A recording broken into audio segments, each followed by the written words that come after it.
రసరాగ రంజిత ఓ రమణి మృదు మధుర భావ తరంగిణి రావే నా కవిత నవనీత వృదిత నీ అదరముపై చిరునవ్వులు చిలికి నా కనులలో వలపు కలిమిని నిలిపి నా కవిత హృదయాన ఊహల ఊరివశివై కవన సరసున కలువ కన్యవై కవ్వించి మురిపించే మురిపేము నీవే కవన కథానాల మధుర డోలికల మై మరిపించే శృంగార మంజీర రసలీల హేళ ఆహా వెన్నెల జాబిలువై వేకువ సంధ్యవై జగత్తునంత ఉషస్సు నింపే తమస్సు ననచగా రావే రసరాగ రంజితము రమణి మృదు మధుర భావ తరంగిని అంటే వాళ్ళు అంటే సపాటు కొడుతురో ఏమో తాత కొడుతుండే ఇప్పుడు నేను కొట్టినా నువ్వు ఎందుకు చేయలే ఇది బిందు మాధవ్ ముంగట చేయాల్సింది ఇది నువ్వు ఎందుకు చేయలేను అంటే నరసయ్య తాత బయట ఎట్టున్నాడో లోపల కూడా గట్టిగా ఉండాలని అనుకున్నా. ఓకే అట్లనే అనుకున్నావు.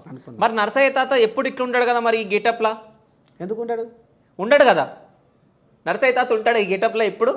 రోజు ఇదే పని కదా, నేను చేసేదే ఇది ఈ పని కదా. సరే ఈ గెటప్ ఎప్పుడు వేసుకుంటాడు నరసయ్య తాత? పొద్దుగాల వేసుకుంటే పొద్దుగాదాకా ఇదే పని. సో ఇంటికాడికి ఎట్లా వస్తావు? ఇట్లా రావు కదా నువ్వు. ఇంటికాడికి వెళ్ళి ఎట్లా వస్తావంటే ఎట్లా రావాలంటే ఇప్పుడు ఇంటికాడ ఇది గోసి ఈ గొంగడి లేకుండొచ్చు, కాకపోతే ఈ వంగరాకి తీస్తుండొచ్చు. మరి ఇంకేముంది ఇక మళ్ళీ ఇంకో గోసి తలిగించుకుంటా ఇంకో బనీ వేసుకుంటా.